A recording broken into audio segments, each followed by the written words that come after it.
Hello, everyone. Hello, Skagosi. I see you there in the chat. Welcome. Sorry, I was running a little late there. I got so distracted. I was like peeling oranges and stuff and making my tea, and I'm like, I have all the day long just to do my thing. And then I'm like, look over at the computer and it says, let's go. I was like, oh, I ain't ready to go. So sorry about that. But welcome, everyone, here to Heart of a Hobbit on the LOTRO Twitch channel, which is twitch.tv/LOTRO stream. So if you're watching this on YouTube later, you know how to find your way back if you want to watch this live at any point, or watch any of the other folks who also stream on this channel. So, what are we doing today? Well, as I mentioned in the title of today's stream, there is a new expansion coming out. So pre-orders are happening, and I was lucky enough to receive one of the bundles from Cord from SSG. So thank you, SSG. So I thought I would kind of show you what I got. So if you're curious what all's in the bundles, you have a better understanding. I am at the moment surrounded by cats. It's hilarious. I'm trying to like shift things around a little bit, and so I don't know if that's it or if they're just like being social, but I've got a Casper cuddled up on the couch here next to me, and I've got a Cateau perched gargoyle style here on my desk. So I'm expecting that she really wants to get on my lap, but my lap is not prepared for her. The problem then is that I can't see my drink, so I just stuck my thumb in there.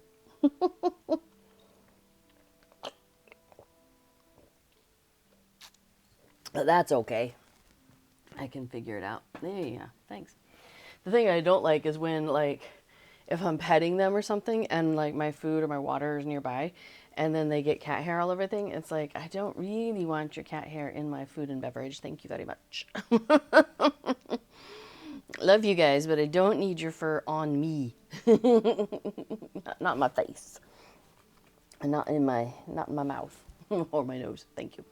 All right. Well, first let me grab these ingredient crates. Oh, she's annoyed now because I've got my hand where her tail is. She's like, yeah, move your hand. I'm like, no, move your tail. I expect she'll be shifting her location here soon, so maybe I'll prepare just a little bit for her so she has somewhere to sleep. I was zonked out earlier taking a nap, though, and apparently she was being super cute, sleeping on me while I was asleep, so that's pretty neat. Yeah. She was a happy girl. She was a sleepy girl. All right, well, let's grab these ingredient crates while we're standing here, though. So, in case you haven't seen this before, these are ingredient crates. And there's two different styles. There's the premium ingredient crate and the regular ingredient crate.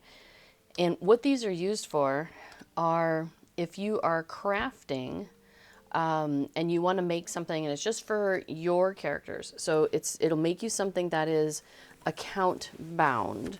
And it's something crafted. So Forester doesn't work because that's a gathering item, a gathering profession, and Prospector also wouldn't work because that's also a gathering thing.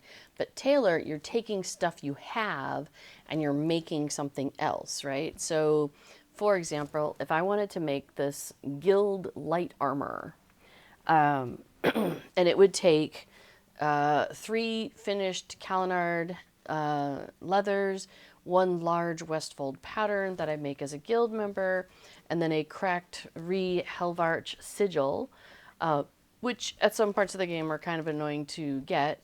We've collected a few by now, but that's because we're way beyond that level. So it would take all of those ingredients if I were to make this for someone. And I could make it for someone and then give it away, pass it off, put it in the auction house, whatever. But if I'm just making this for my characters on this server, I can check this box that says use universal ingredient packs. Now I currently have 28,000 because I've been collecting a lot, but it will take 10 of those. So, you know, that's not bad actually. But if you don't have any, 10 is a lot. So, and then it does tell you, warning, items crafted with ingredient packs will be bound to your account upon creation. So let's, now these are, well, I don't think I'm making anything. You know, let's just make something else. Because I don't want to make something that then I wish I had left it. Because they have a timer, like a 6-day timer. So I'll go ahead and make this. And this is also the same thing. So this will cost me 5. And it gives me that same warning. Oh, I'm not at a workbench. All right, I just won't bother. But if I were to make it, boom, I'd hit the make button. It'd do the thing.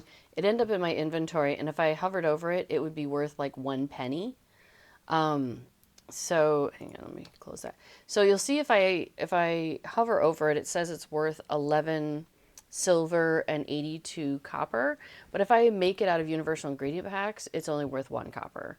So just be prepared to know that it's not going to be a source of income. Because at one point I was like, yeah, I'll make all these really expensive things using universal ingredient packs, and then I'll sell them, and then my starter character will have all this money. No, you just end up with a bunch of copper. So just be prepared for that knowledge. Anyway, these 2 different crates here. Basically, this one, the ingredient crate, the first one, gives you 3. And the premium ingredient crate gives you 6. And you can click on it. So if you click on it, your character bends down, uses the crate. Bum, bum, bum. Now I have used it. I've interacted with it. And so now it says, let me hover over there, cooldown remaining 21 hours and 59 minutes. So you can use it every 22 hours. So it has a 22-hour cooldown. So if you come into the game about the same time every day and go to collect these ingredient crates, you should be good because, you know, it gives you a little bit of wiggle time that way with that 24-hour, you know, it's actually only 22, which is great. Now, that one gave me 3 ingredient packs. The premium one over here, it says at the very bottom there, this crate is only usable by subscribers. So you have to be some sort of a subscriber in order to use this crate. So whether it's like a VIP subscriber, like, you know, your monthly, week, yearly kind of thing, or maybe you're a lifetime subscriber, all of that counts, I believe, to interact with the premium ingredient crate. So, and that, you click on that, you can do that one also if you're a VIP. So that gives me an additional 6. So I got 3 from the first one and 6 from the second one. So that's a total of 9 ingredient crates that I can collect in one day from just one character. And I'm able to do that with every single one of my characters. So I could come in and be collecting, you know, however many characters I have. That's how many times I could be snagging that. So that's a nice little perk there. All right, so let's take a look. I know it's late in the game. It's like, what is it? It's late watches, but we're coming up on Fordon, so maybe it'll lighten up a little bit there. But look at that gorgeous sky out there and a pretty moon. But anyway, so yeah, let's take a look at what we got in the bundles. So I have the highest tier of the bundles, which let me pull that up so I have the right words and names and stuff. So there's 3 sizes of bundles. There's the standard edition, which will give you the expansion content when it comes out. And then there's the collector's edition, which is the middle bundle. And then the biggest one, which is the ultimate fan bundle. And that's the one that I have. The standard edition will give you, well, all 3 of them will give you the content when it comes out. And they're also including, in all 3 of the bundles, a level 150 level up package. So it gives you like a Valar, basically. So you can level up a character up to 150, boom. It includes a whole bunch of unlocks with that. It throws some gear at you that's level 150.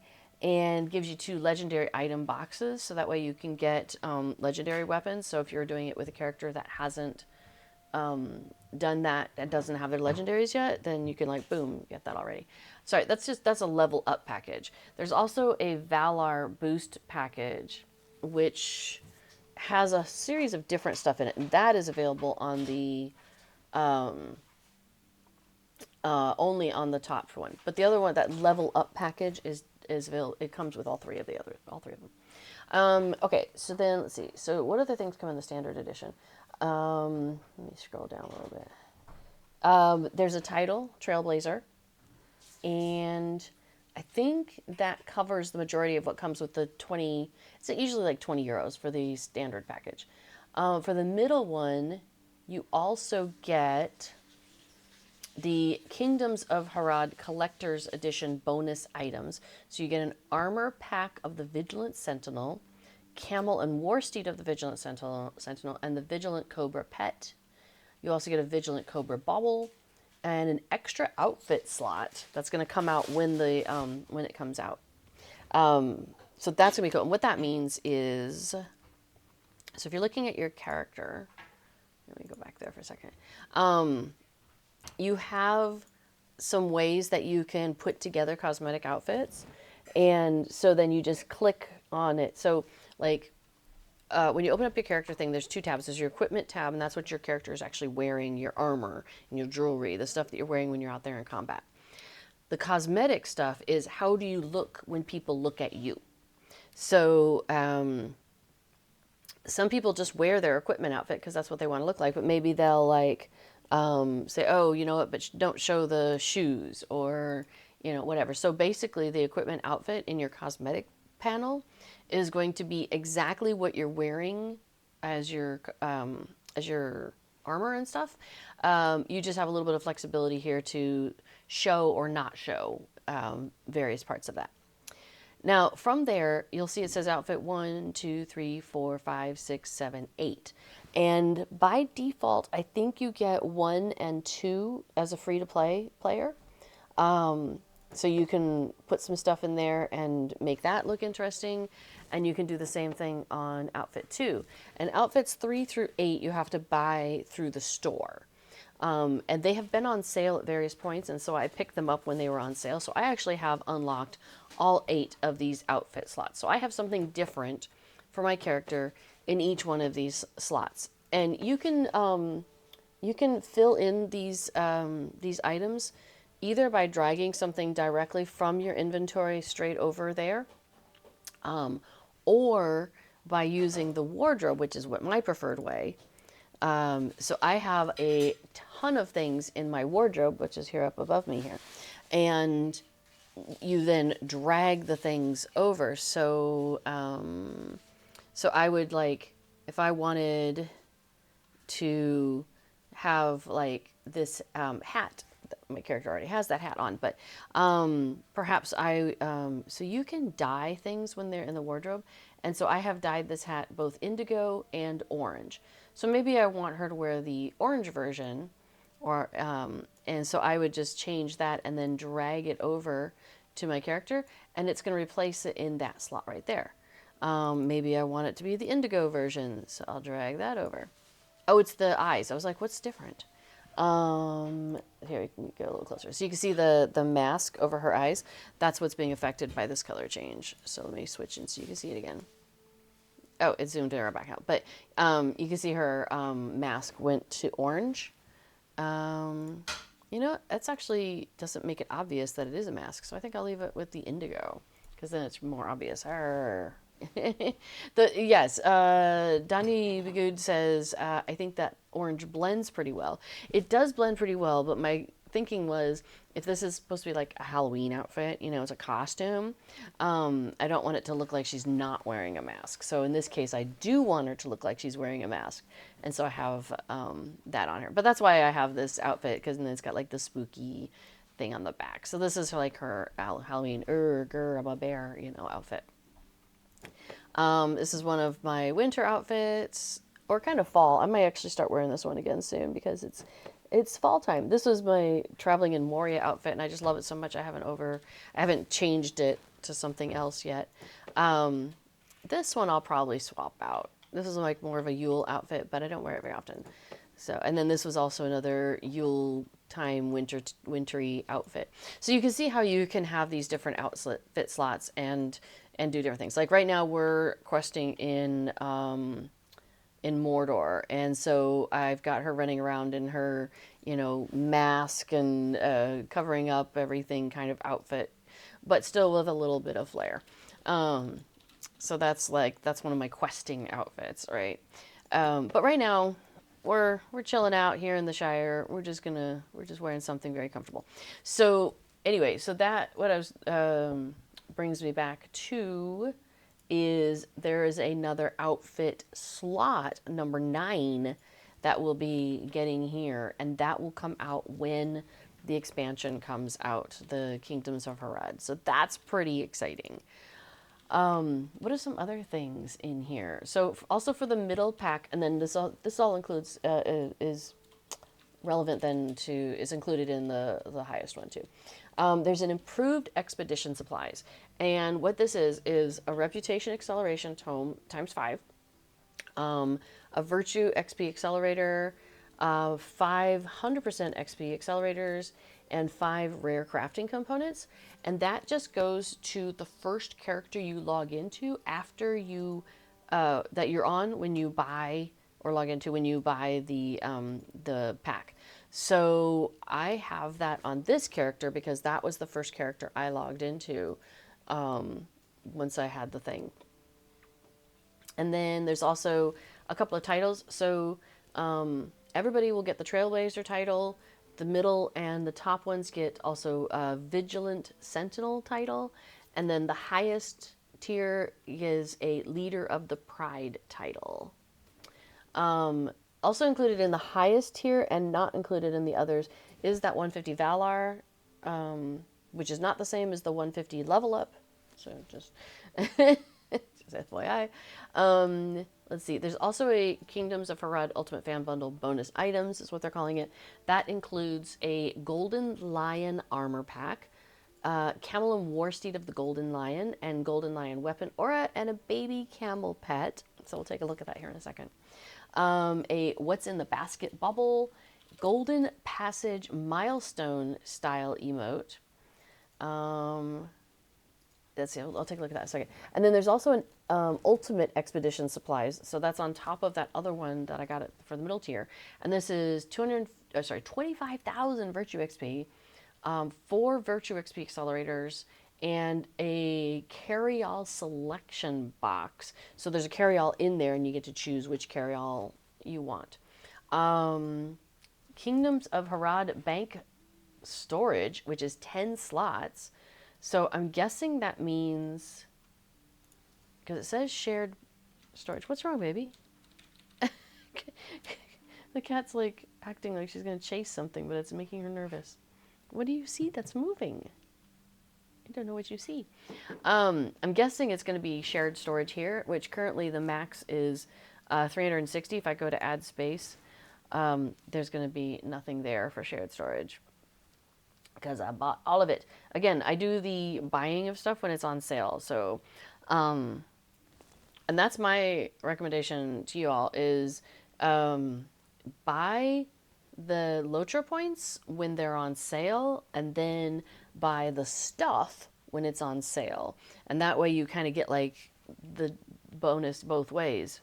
You get extra LOTRO points when you buy them, and then you get cheaper stuff when you use your LOTRO points to buy stuff. So that's my recommendation. If you can, wait till LOTRO points go on sale, buy a bunch of them, and then like I've got 9,000, so you know I've kind of stockpiled a little bit. And then when something goes on sale that I really want, then boom, I can grab it. Yeah, so you'll notice that I clicked on the shared storage, and it's like, no, I'll show you this week's sales, though. That's because I have purchased all the shared storage. So I'm really excited about the idea of more shared storage. That'll be very cool. Yes, the cat child sees ghosts, says Donnie Good. I think she might have been looking at my the cord to my lavalier. Maybe it was moving around a little bit. Oh, it looks like milestone skills, traveler skills are on sale. This is a great time if to get some stuff. So journeyman writing, which isn't listed here because I already have it, is fantastic. It includes a boost on your writing speed. It includes the writing trait, and it also includes apprentice writing, which is, does that include, let's see, makes all your traveling mounts 62 speed up to 68, and I think journeyman might take you up to 72. And it's account wide. So the journeyman writing, get the journeyman account wide writing. It's probably about this price or so. Usually I think it's like 3,000, so it might be more like 2,000 right now with the sale. Anyway, totally worth it. Because every single one of your characters from now until like forever, any new character you make, it also counts, will have all of that bundle already. So you'll have the writing skill like as soon as you're out of the intro. Like, it's so good. I love it. I mean, because out of the intro, like all those it's like basically when you're still in Archet, is that right? And you're running around, you're able to have a mount. So I like that is so good. Makes the going through that early stuff so much faster. Yes, I'm going to keep reaching around you to get my drinks, you silly goose. Okay, so the other thing, yes, Kagosi, Journeyman writing is fantastic. We all love it. It is so worth it. I got it a couple years ago now, and I have never regretted it. I mean, in fact, it was one of those where it was like, oh yes, this is one of my best purchases ever. Okay, so you're gonna get extra bank storage, shared bank storage, an XP boost earring, a housing item that'll come out when the bundle comes out. There's also a monster play appearance that you can get, and leader of the pride title, which is only available with the ultimate bundle. Okay, so let's take a look. So these are the two. Well, I don't know what your problem is, baby.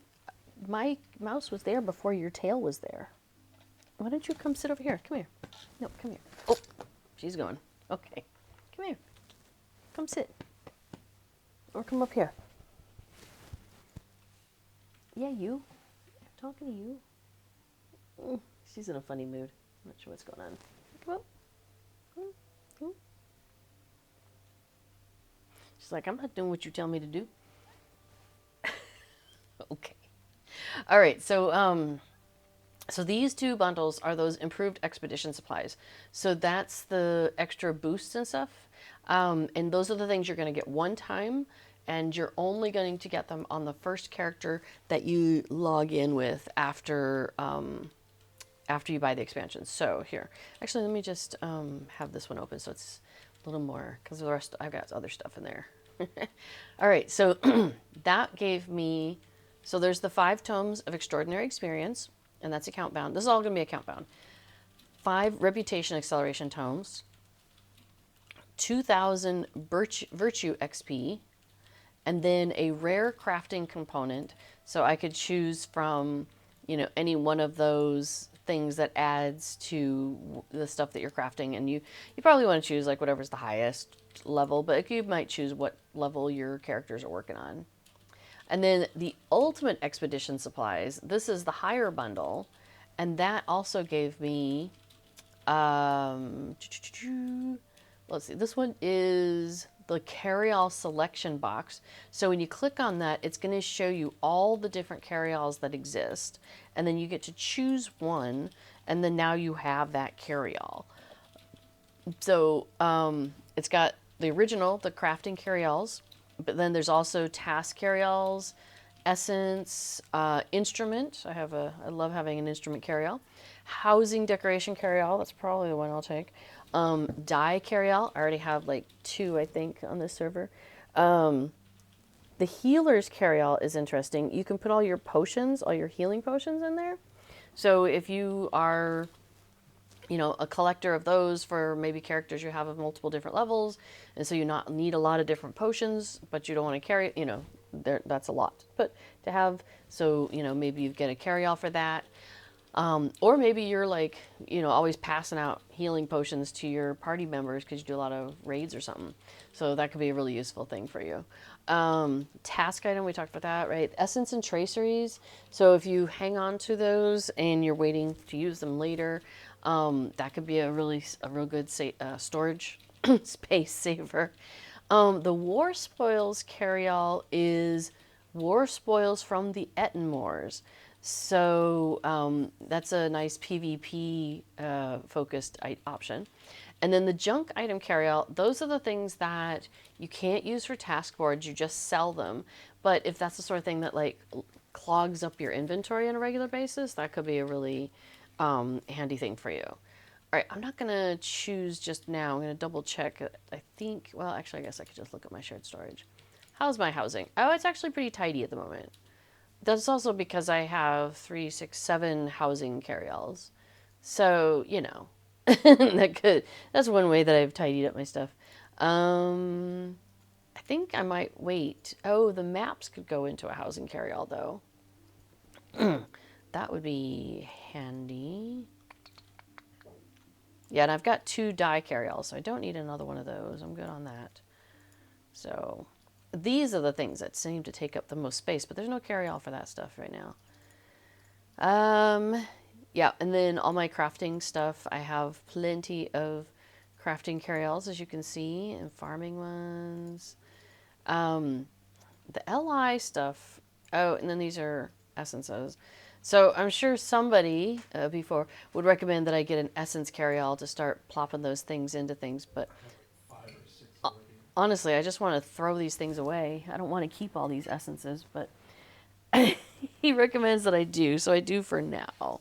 We'll see. We'll see.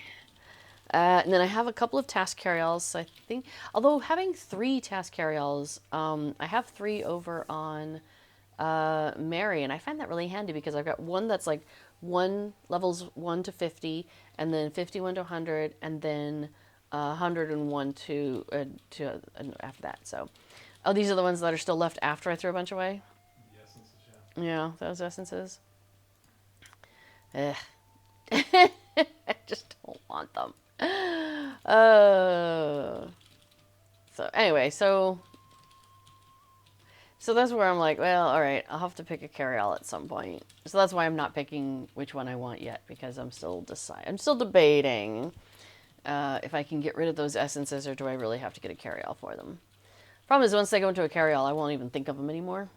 I'll forget that I have them, and then I won't use them. So let's see, B4 says, I've got 5 main task carryalls on Parry, and then when overflow for extra stack of 5,000 of some items, I may have a carryall problem. As I say, you've got 5 task carryalls. That is a lot. That is a lot. Hado asks a question, can we get this game with the text in Spanish? Is so overwhelming for a lot of Spanish people. Yeah, I know, right? So that would be a question for SSG, and I am not an SSG employee. I'm just a streamer, just a fan of the game. So if you want to reach out to them and give them that suggestion, there's a link there that takes you to help.standingstonegames.com, and that would be the place there, or also on the forums, because they do read the forums. Those would be the places to make that suggestion. So, yeah. Currently, they only support... they only support German, French, and English. And part of that is, I think, because German and French were supported early on in the game, and they've just never moved away from that. But at this time, I don't think they're looking to add any languages. But I don't think they're looking to subtract any either. So, okay, so let's take a look here. So, okay, so the next other thing I have is the ultimate virtue. Oh, it says, okay, thank you. Well, you're welcome. Yeah, sorry I can't help you, but I know that that's something that's a lot of people have asked about. And so the more people who let them know that that's something they would like, it increases the chances that they may someday be able to, you know, onboard a team that can support that. Yeah, so you never know. Okay, so the ultimate virtue XP supplies. This is another one that's only once you're going to get through all of this. As opposed to the other things, which are these 2 little packages here. The Kingdoms of Harad Collector's Edition bonus items, and then the Kingdoms of Harad Ultimate Fan Bundle bonus items. Those are those 2 different levels, the middle level and the high level. And those things you're going to get on every single one of your characters. So right now, I'm just showing you the stuff that's just the one-time stuff. Hello, Affadil. But then all the rest of it is stuff that every single one of your characters is going to get. So, okay, so this is, here, we'll just open it. All right, so we've got 6 elixirs, lesser elixirs of virtue. So those are 2,500. And then we've got 10 minors, and those are 1,000 virtue experience points. So that's kind of nice. So I'm just going to slide those down here with my other stuff because I am not going to consume those in the neighborhood. The reason is, in the neighborhood is considered to be an instance. And when you're in an instance, you don't get any bonuses on consuming virtue XP. But I am on, well, it probably isn't going to show it in here because I can't do it. I'm on the path of Valar with this character. I should be. We might double check that. In which case I get a plus 5% bonus to all of my virtue XP acquisition. And so I want to make sure I do this outside the neighborhood. So that's that's why I'm going to just slide those out of the way, and we'll come back to that later. Okay. Also, I think I am good with these. So I'm going to go ahead and slide these into my shared storage because I'm not going to use them right now. So I don't want to worry about that. And then this is a critical crafting item. I'm just going to toss this here. And then I, every so often, take these out and slurp all of the stuff up. And then this carry-all selection box, we're going to slide that off to the side and deal with that later. Okay, so let's take a look at these bundles. Yeah, we'll take it the big one last. So let's look at the middle one. So this is what you'll get if you purchase the middle bundle. So we've got a mount here, which is the Camel of the Vigilant Sentinel. So I'm going to add that to my mount collection. I'm also going to get a Tome of the Vigilant Cobra, which is a cosmetic pet, and a Vigilant Cobra Bauble, which is a fun little thing that we can play with. Okay, so let me open the collections panel, and that's just Shift-C to open this. So this shows you all your pets are, your mounts, your emotes, your stable masters, your birds that you have seen, and the baubles that you have. So baubles is pretty reasonably new, right? So this is where you can start collecting these various baubles. And on some of my characters, I've started to get some of the those lights, those dwarf lights you can put down, and then they shine up in the air. And the bauble versions last for 3 minutes, whereas the consumable ones that we've been getting for years, those only last for 30 seconds. So that's kind of fun. Here, I'm gonna drop this bauble over here. So this is the Vigilant Cobra Bauble. Oh, that's not the one I was expecting. Okay. Oh, I'm looking at the one what's in the basket one. So he's pretty vigilant. He's just standing there looking like pretty fierce. All right, we're going to back up. And then let's take a look at the mounts. Hi, she's back. That is her back. Welcome. Oh gosh, what was that? It was a camel, right? Yeah, let's find the camel. All right, so now we have the Camel of the Vigilant Sentinel. So we'll pop on this guy. So, oh, cute. I hadn't really looked at it yet. So I know Cord was showing it off on his stream, and I was watching that, but getting up close. Got some scrolls here on the back. A couple more there. A couple more there. I'm liking this kind of green and white with a little bit of silver color scheme. That's nice. That's so funny, little feathers up on the front. Cute. All right, let's see what he looks like when he's walking around. Let me put him on walk for a minute. Don't mind my walking stick there. All right, let's see what he's like when he's running. We'll get past the tree here. Gloop, gloop, gloop. All right, not bad. Oops, run into buildings. Oh, cute. Jumping is cute. All right, so that is one of the new mounts. Oh, right. I'm working with a different mouse, and so I don't have... My buttons are different, so my dismount button is not there. I'm not sure how long that Vigilant Cobra stays there. I wonder if it says in the bubbles. It says, place down a surprisingly realistic snake to startle your friends. It doesn't, does it say, it doesn't seem to be saying the duration of it. Interesting. I don't know. Maybe there when we get back. Okay. Oh, and then there's armor, cosmetic armor. So let's take a look at that. So we've got, all right. So we have, let me scooch so you guys can see it really good. This is the cloak. Well, here, let me just put on some more of the outfits so you can see it better than what I'm currently wearing. Okay. So it's got like this mask thing going on. It's a little creepy. But you've got, again, the same kind of color scheme as that camel. So we've got, you know, this green and white and silver look. Got the shoulder things going on, got bracers. Here, let me go back to my normal outfit. Okay, so here's the, what's it called? The dress, not the dress, the robe. So here's the robe just by itself. I like the arms. This isn't bad, actually. I could possibly use this in the cosmetics, like for role-playing and stuff. I do a lot of role-playing stuff with my characters. So a lot of the cosmetic armor that we get is too armor looking.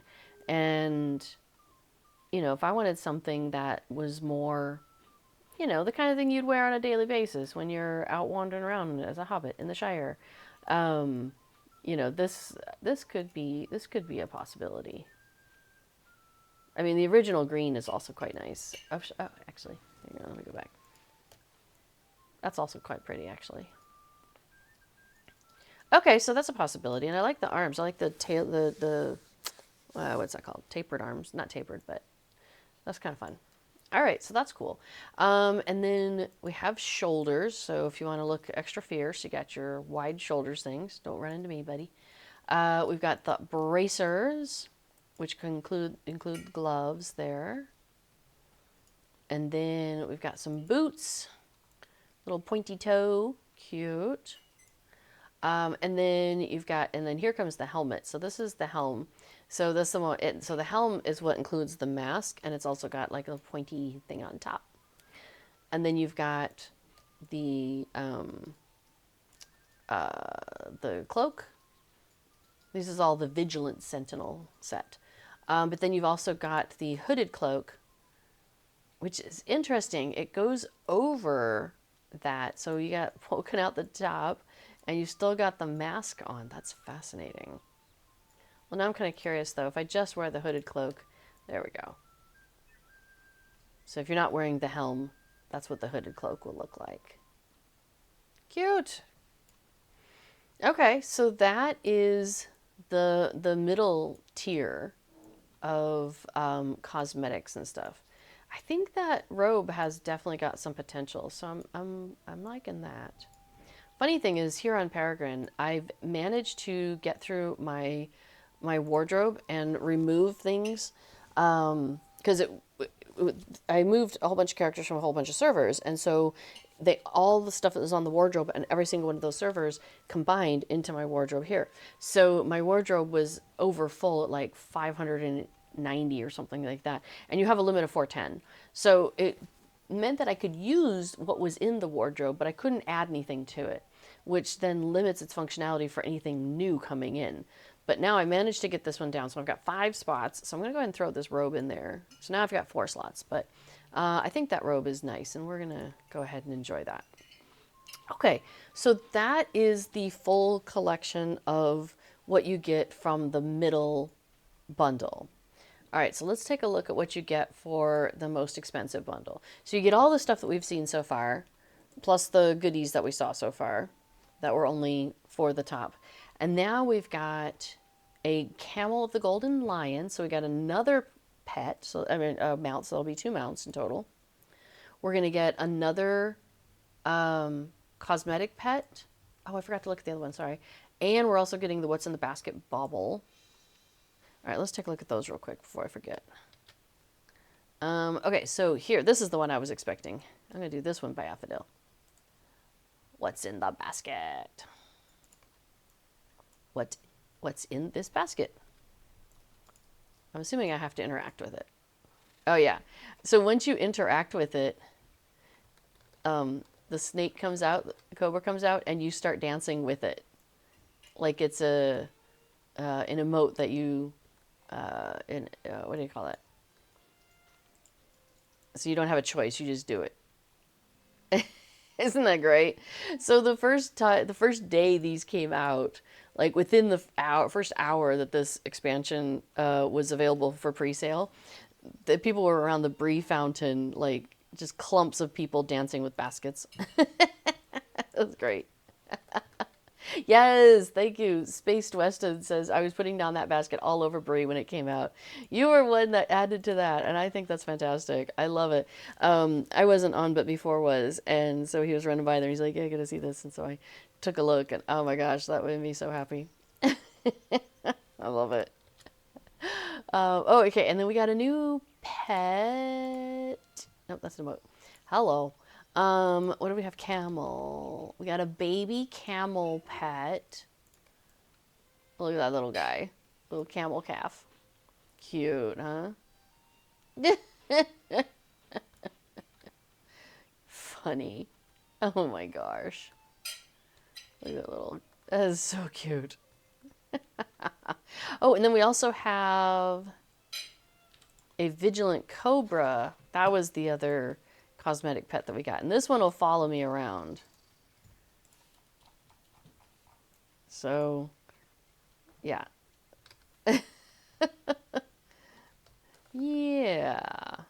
Okay, cool. Yeah, actually, I don't think I need these on my bar, so we'll go ahead and plop those off. Okay, and then still oh, you're done dancing. Okay, cool. Let's see what else we got. We have grant the golden passage milestone. Oh yeah, style emote. Okay, cool. I want to take a look at that. Oh, and I forgot to, we got another mount. So let's take a look at the mount. Okay, so we got the other camel. So there's two camel mounts that you get. So the first one we looked at was that Vigilant Sentinel. That's the one with all the scrolls and stuff on it. So this is the camel of the Golden Lion. And so this guy is definitely more armor. Yeah. Before's back to eating on the floor over there. And in real life. Oh, let's get rid of the overlay. Here you go. So this is the Golden Lion one. And so they're going still with that kind of, I've noticed they've been doing this more lately, and I think it's really interesting how they incorporate like kind of an icon of some sort of the idea. So they had that with the Lynx set and like all these little cats. Looks so good. So this one's got lion stuff going on. So we've got definitely, more of a gold and black style in the coloring with the golden guy. I assume his movements is very similar to the other guy. So let's just take a look. Yeah. So just like with the horses, how one horse to another looks very similar in the way they move, the camels are going to be very similar. And I'm not surprised by that. That seems fine with me. Cool. So that's our little mount guy. All right, so here we go. So the milestone emotes, this is fun. Currently, I think I have, let's see which milestone emote I have on. Let's just use anything.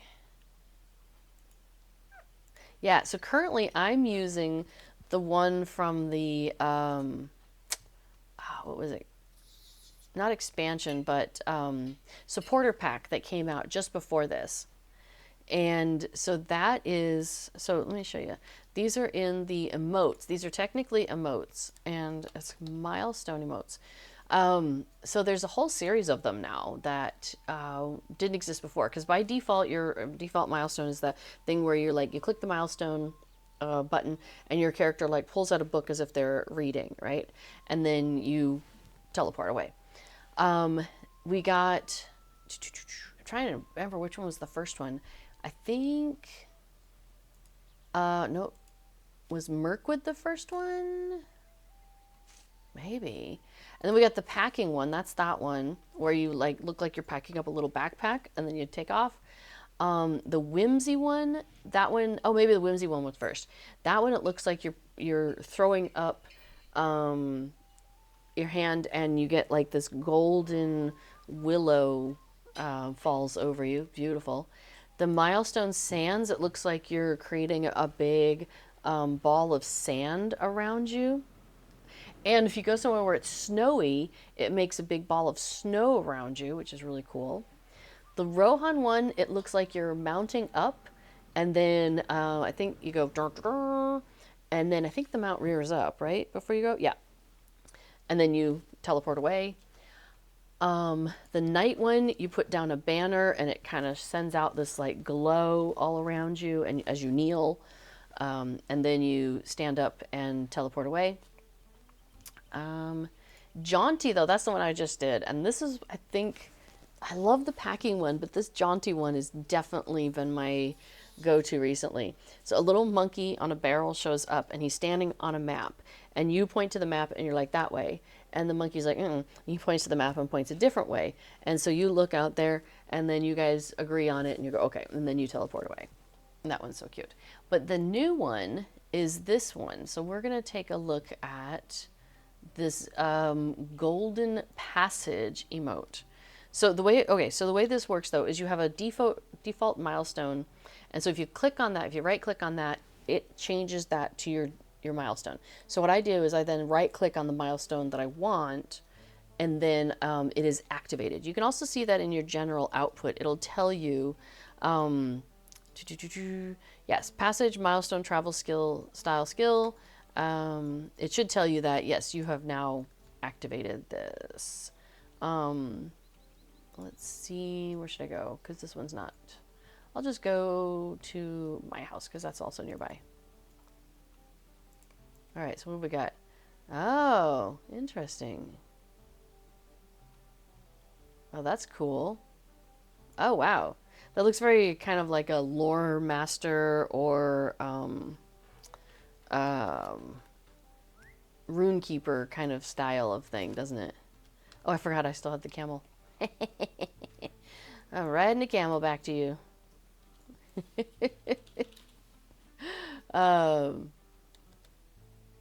Yeah, so that one's cool. I think I might go back to the monkey one because the monkey one is just so cute. I love it. All right, let's get off the mount. I may have to also switch my mount. Let's see. Which one's this? The apple picker steed? Whichever the last mount you used, if you have like a shortcut key, the next time you mount up, it'll go back to the last one you just used.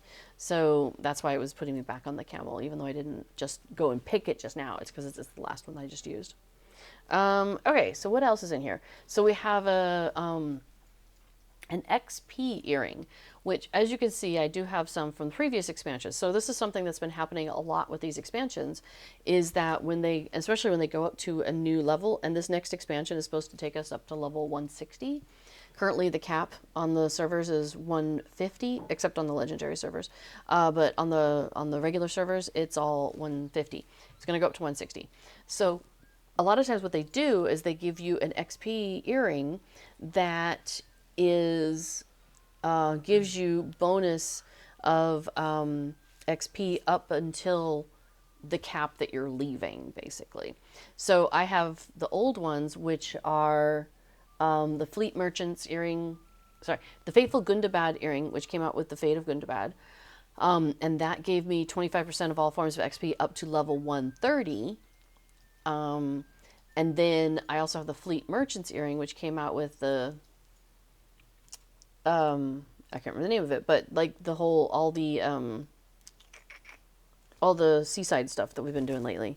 And that is the same bonuses, but up until level 140. So now I've got the one that's going to give me those same bonuses, but up till 150. So I'm going to swap out my 130 earring for this 150 one.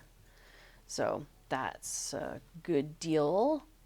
Let me put this in my phone. And the reason why I use these earrings and not like something else. Now, I do have some earrings that give me that light of whatever, which is useful for running around in Mordor. But the rest of the time, these are really handy because they have a little bit of everything. So it gives me even though my character doesn't use might as its main thing, but it's given me might, agility, will, vitality, critical rating, fate, and then that additional XP for my legendary items, so that helps my ally reward track go faster, and 25% experience gain for like monster kills, crafting, and quest completions. So it helps my leveling also go faster. So I'm gonna just tuck that away for now, because I do have like the Earring of the Dead City, which was good till 120, so at some point I should probably start dropping these. Earring of the High Elves, that was good to 105. Yeah, and stuff like that. So, the expansions, that seems to be a thing that they're doing, is they keep doing that and giving them the next highest one. What are you doing? She's come back to sit next to my mouse again. And then she's mad that I'm trying to use my mouse. I swear my mouse was already there when you got there. It really was. I didn't do anything to irritate you. Sounds like she wants cuddles. She wants cuddles. No, she doesn't really want cuddles, but she might get them anyway.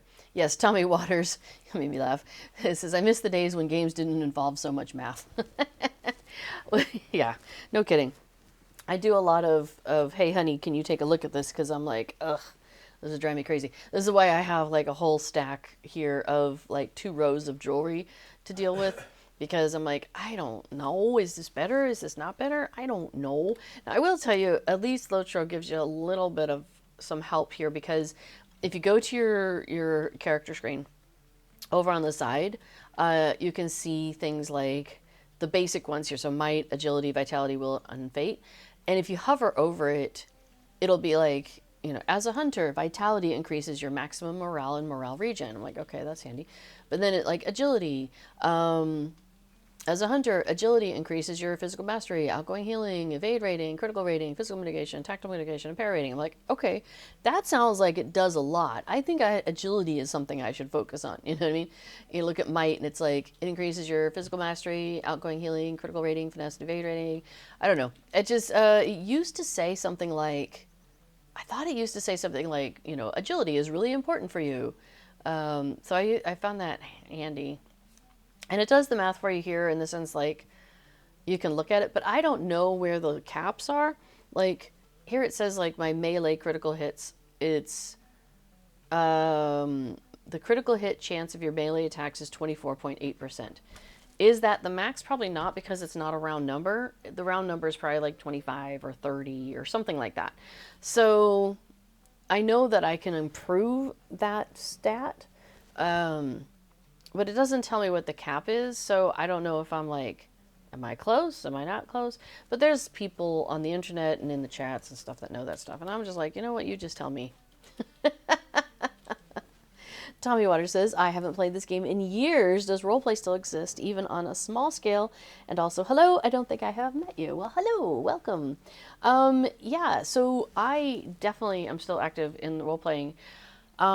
With all the server consolidation, I keep calling it consolidation. It wasn't technically a consolidation, I don't think, but kind of was. So if you've been away, here's the short version, is that all the servers that were open were 32-bit servers. And they opened some new 64-bit servers. And they kind of were testing the waters with that. And it went pretty good. So then they decided, okay, we are definitely on board with moving all of our players over to 64-bit servers.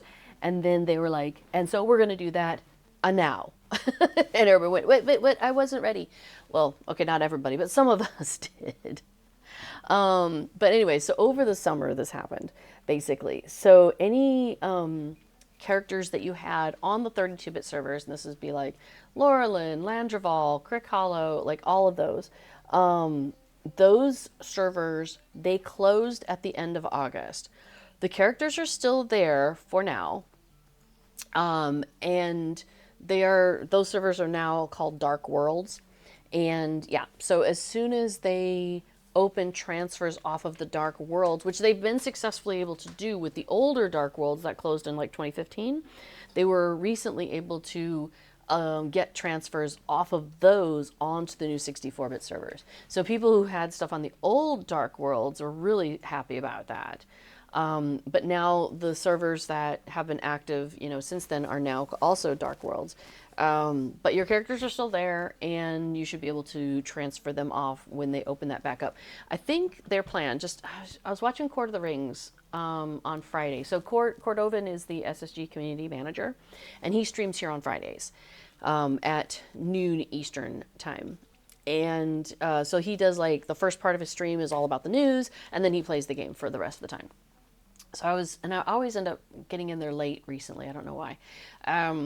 But he was saying recently that I think their plan is to focus on the expansion coming up, get that out, and then somewhere in there, then open up the transfers from the Dark Worlds to the 64-bit worlds again. So you should be able to get your characters back pretty soon. And yeah, as you say, you haven't played in so long, starting a new character helps.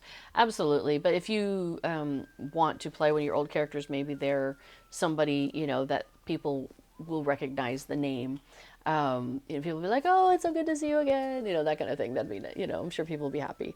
So the way the 64-bit servers are now, they're still clumped for US and EU because the coding is still in a way that they just cannot communicate between the pair, so they still have their separate islands. But each grouping has two regular servers. It's where you do all your raiding and your questing and PvP and all that jazz. And then there's also one roleplay encouraged server in each of those groups. So on the US side, that's Peregrine, where we are right now. And on the EU side, that's Meriadoc, where there is still a lot of there's a lot of active role playing on both of these servers. I don't do as much here on on Pippin, because we've been calling them Perry and Mary here in the house. And so I'm like, I keep calling it Perry. But here on Pippin, I don't do as much role playing here because it is basically US time, and I'm in bed by then because I live in Europe. So there is still, though, like Weatherstock and the Winterstock. So there's still a ton of role playing, music, all sorts of stuff happening here on. Basically, it's what I would consider Landreval's stuff, but all the role players from all the US basically combined to here. Same thing happened over on Mary. All the role playing from all the various EU places are now on Mary. So you've got like the French role players, the German folks, those of us who were on Laurelin, like we're all now collected there. And so like Green Dragon Friday is still going strong on Fridays at the Green Dragon in the Shire. Very popular Hobbit event. Well, popular for me, I should say. I mean, it's not like hundreds of people are there, dozens, but that's fine. And sometimes there's just like a handful of people there, and it's kind of a nice quiet night, and that's fine too. So Green Dragon Friday is still going. There's Tuesday events that are every week. There's a Wednesday event that's every week. There's the Monday market in Mickle Delving. There's Wednesdays, I think, the dwarves have their market. So there's a lot of stuff going on for role playing still in LOTRO. So on the US side, it'll be Peregrine, and for the EU side, it'll be Meriadoc. So yeah, come jump back in. It's a lot of fun. Both cats have now abandoned me. I don't know what's going on with them. Crazy cats. Okay, so let's see. Oh, we didn't look at the armor, the cosmetic stuff. Okay, so then, I should show, what is the, is it expansion? No, it's Harad, isn't it? Hang on a second. There we go. So this is what we're looking at. We're looking at the Kingdoms of Harad, which is, as we mentioned, it's for pre-purchase now, and because I'm streaming here, SSG was lovely and gave me a copy of the biggest expansion, the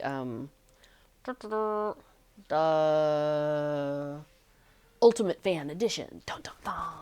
So, yeah, so I'm kind of been showing everybody like the different tiers of stuff. So that way, if you're curious about, is this something for me? Is this something I want to spend my money on? You can kind of make those decisions by seeing what would be available to you in the package. And then you can make a decision that makes sense for your budget and your lifestyle. All right, so the bundle we looked at before, that was the middle tier. And so these are the cosmetics that you would get out of the highest tier. So this comes with a weapon aura. So we've got that. I'm just going to set that aside. So a weapon aura, and then a normal weapon aura that you could use to zero things out.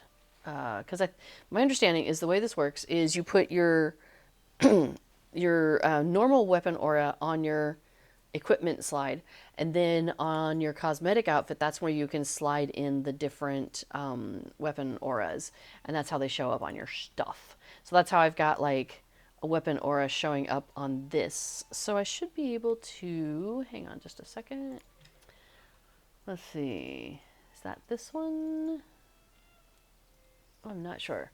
Let me slide. Well, we can probably just drop this here.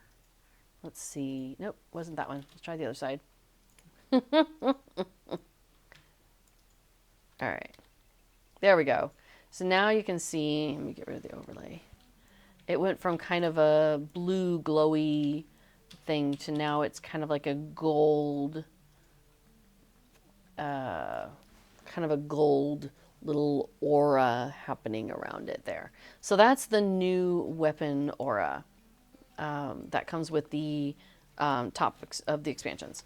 So Tommy Waters says, came back because I heard about the Harad expansion. Always like a little bit of lore about those lands. Nice. Well, yeah, then you're right on time. Okay, so let's take a look at the outfit. So this is the golden lion armor. So again, like I was saying about how a lot of the cosmetic armors definitely look like armor. And this is no exception on that one. As opposed to like what we saw before, where I'm like, I could wear that to role playing. Like that's got some style to it. That's got like some wearing around the village kind of style to it. A little fancy, but I could probably get away with it. But this one, we're definitely going out and beating up on stuff, right? Oh, Ginger says if you look close, there's writing. Well, on the weapon aura. Oh boy. What does it say? Well, Ginger, you just have to tell me because I can't tell. Oh, oops. I went zoomed it wrong. Again, new mouse. Sorry. New mouse. Who dis? Oh, it's runes. Oh, okay. It's Elvish, and I cannot read it, says Ginger. Okay. Fair enough. We all have some scaling up to do on our rune reading. Okay, anyway, let's take a look at this outfit. So this is the golden lion armor. And then that is the pauldrons. So again, let's make our shoulders look bigger and stronger and maybe, help us against getting hit. We've got little gauntlets going on there. So pretty gauntlets there. Let's get some shoes on this hobbit. All right, so we've got some armor on the toe and then around the legs. And the knees, that's fun. And then, so this is fascinating. This is the helm. And I saw this on Cord's stream and I was like, dude, that's kind of fun. I kind of like this, like, lion face. Oh, Kato on a counter. What you doing? The cat's checking the counter. Lobelia would approve of that dress. Yeah. Anyway, I love how it's very the face of a lion. Like it's very distinctive, and that's pretty cool. Love it. And then we've got the golden lion cloak, and it looks like there's not a hooded version of this. It's just this on the back. Let's see if I can get in and zoom in a little bit better. There we go. So it's got a lion's head there, and you've got a quiver. And then it's that kind of like half cape thing going on.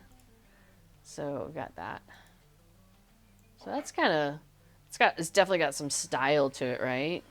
I love that helm. I wonder what that looks like with just, interesting. Okay, now I'm curious about my bear outfit. What if I wore the lion face? No, wait, I gotta switch outfits. Hang on a second. All right, put on, so I put that on. Hang on. Okay, so I've got my bear outfit. Grr, I'm a bear.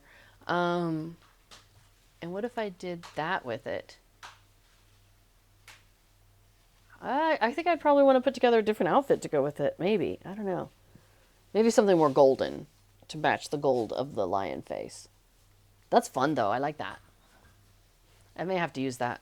I'm not usually a mask wearer in the game, but that's kind of cool. I like that one. All right, we're going to go back to our fun outfit. All right. So I think that covers everything that you get in the new expansions. In the new expansion. All the different versions of the expansion. So the standard edition, which comes with the content, a 150 level up package, and the Trailblazer title. The middle package, excuse me, which comes with all of that plus bonus items that we looked at. The Cobra Bauble, the Vigilant one, the one that just stands there. The extra outfit slot that we're going to get when this comes out.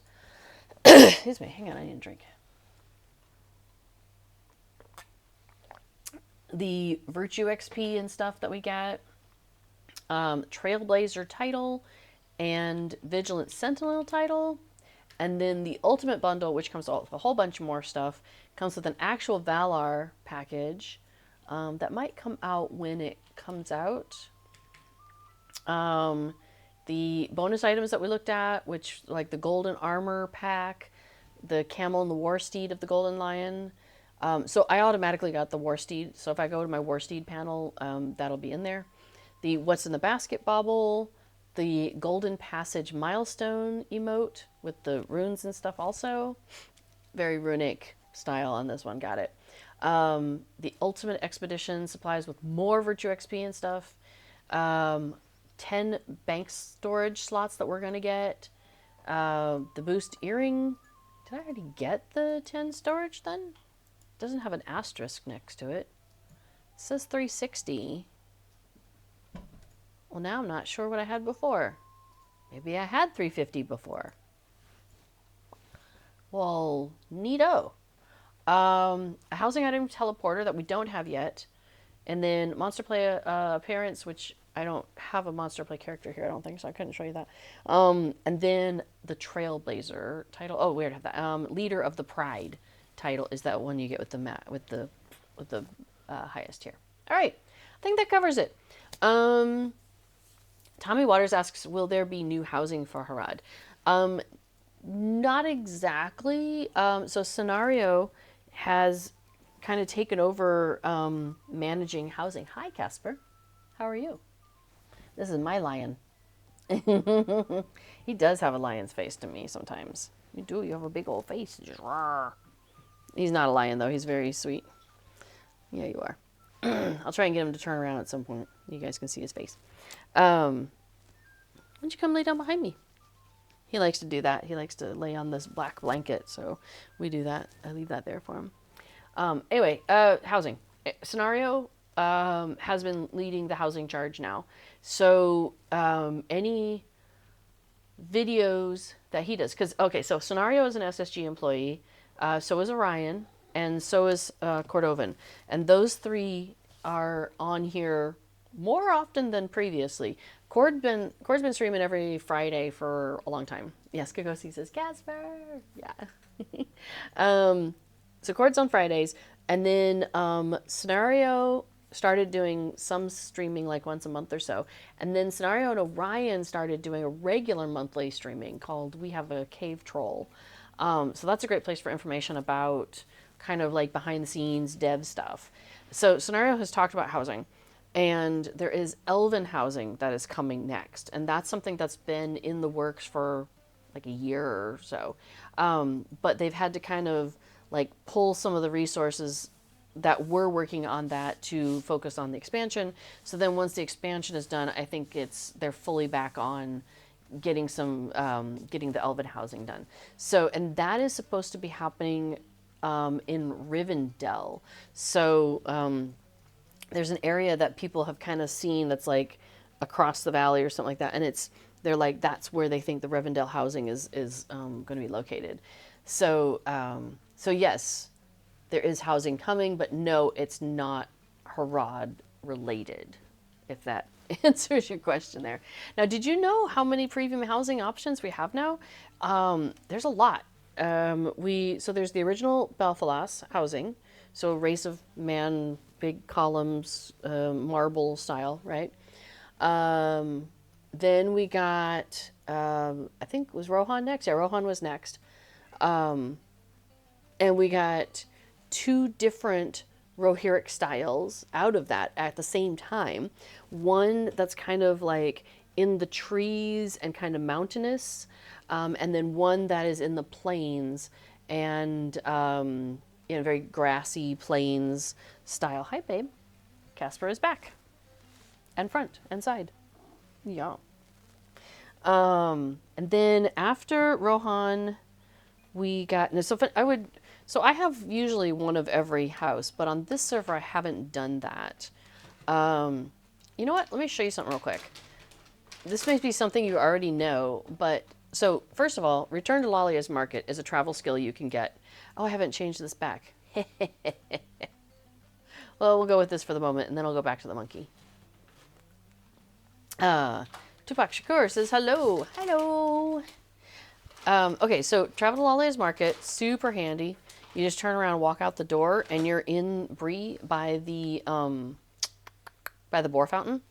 This only costs, by the way, this travel skill costs 3 mithril coins. Super worth it. Okay, for a second I was like, wait, am I getting on a camel? I don't really want to ride around on a camel as a hobbit. It just doesn't feel right. What you doing? The eternal question, am I on a camel? I like my outfit and my mounts to match. And this isn't the right mount for this outfit, but it's okay. It's close enough. It'll do. It's the right, like, vibe.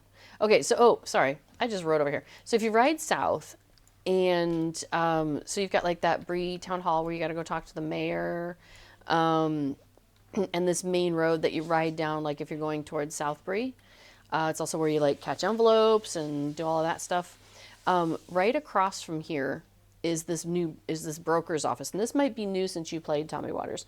So the broker's office, you can pop in here, and they have all of the housing brokers are in here together. Let me see if I can stand somewhere you can kind of see them all. It's a little they're a little clustered in here, but yeah, so all of the housing brokers are in here together. So no matter which housing area you're looking for, you can find them here, which is really cool. And this includes both the regular housing and the premium housing. And I would love to see this place kind of opened up a little bit and spread them out a little bit more, because it's a little claustrophobic in here. But anyway, so okay, so so yeah, so you got your original 4, your Breeland. Hi, you're in a mood too. Shire. I wonder if we're getting weather. Let's see. Thorin's Hall, and then there should be the elf one. She's over here. She's around here somewhere. Oh, Falthorn, there she is. Okay, so those are the 4 original ones, right? Oh yeah, and Deco de Milieu is great. You want to pop that link in there for me? Yeah. There's also a website where every housing item is cataloged, and that is called Deco de Milieu, and it's a French person who manages that, and it's a fantastic website. So if you're ever curious about what you can, like, what does something look like to go into housing, you can check out Deco's website, and it's amazing. Okay, so expansions. So we've got, yeah, Cape of Belfalas, she's over there. She's also still by the Boar Fountain. And then we've got Rohan. So we've got Rohan Kingstead and then Rohan Eastfold over there. Then we got Erebor, I think, was next. It's Dwarven, and it's, think, Wizard of Oz, green and black marble. It's beautiful with a a river of gold coins running down the middle, but it's also a little bit industrial in some ways too. Very underground also, and it's in Erebor. So pretty housing there, but and then Lindleby, which is my absolute favorite, and that is Lindleby Hobbit style, and those houses are super cute. Love those. So I think that's all of them. So there's 4 different housing that premium housing, if I'm not forgetting something, right? So Belfalas, Rohan, Erebor, and then Lindleby. So that's why they're doing elves next, because we got Belfalas, Race of Man, we got Rohan, Race of Man, we got Erebor, Dwarven, and then we got Lindleby, Hobbits, but we're missing an Elven premium style housing. So that's what's coming next. Here's a fun little thing that you might not know. If you're trying to go to like a party in a neighborhood, and the normal way we used to do this, you probably remember, is you would just like look at the neighborhood and be like, oh, okay, I need to go to Ale Hop. I'll just find a house that hasn't been sold and I'll go tour the house, cool, I'm in the neighborhood, boom, boom, boom. But maybe you need to go to, like, let me check with him again. Bramblebury, let me see if, oh, Bramblebury's not sold out. I don't know. A neighborhood that's sold out. I'm on Peregrine, so I don't know who's sold out. I know some that are sold out over on Mary. I don't know. Let's just pretend it's sold out. So so you can't travel there like that. He's got this ledger right next to him. Let me get rid of the names. There's this ledger on the table right next to it. And each one of them have one of these. So in the ledger, you can see all of the homesteads, regardless of if they're sold out or not. So you're like, oh, hey, I really need to get over to Bramblebury. Okay, cool. You can find the neighborhood, and you hit enter, and it'll just send you there, which is really, really handy. What neighborhood are you in? I can't remember what our neighborhood is. Because I'll just travel there using this guy. What do we... Oh, I can... Oh, right. Eftmead. Okay, so I'm going to pop over to Eftmead, even though I could use my housing travel. Let's pretend I'm, I don't know, for some reason not doing it. So then I just travel there through him, and it's going to plot me here by the door. Ta-da! So then I can just travel through the neighborhood as usual. So that's a handy way to get to neighborhoods now if you are trying to get somewhere and it's sold out. But like somebody's got a party going and you want to get there, So yeah. I think that covers all of that stuff I wanted to go over. So yeah, the broker's office is very cool, and I'm really glad that they implemented that. I think they did that. It was before Lindleby. They may have done it after Rohan and before Erebor. Because it just got to be... Actually, I think that is when they did it. I think they did it for Rohan because there's that woman at the Boar Fountain for the Belfalas housing, right? And so we've always just used that, right, to travel there.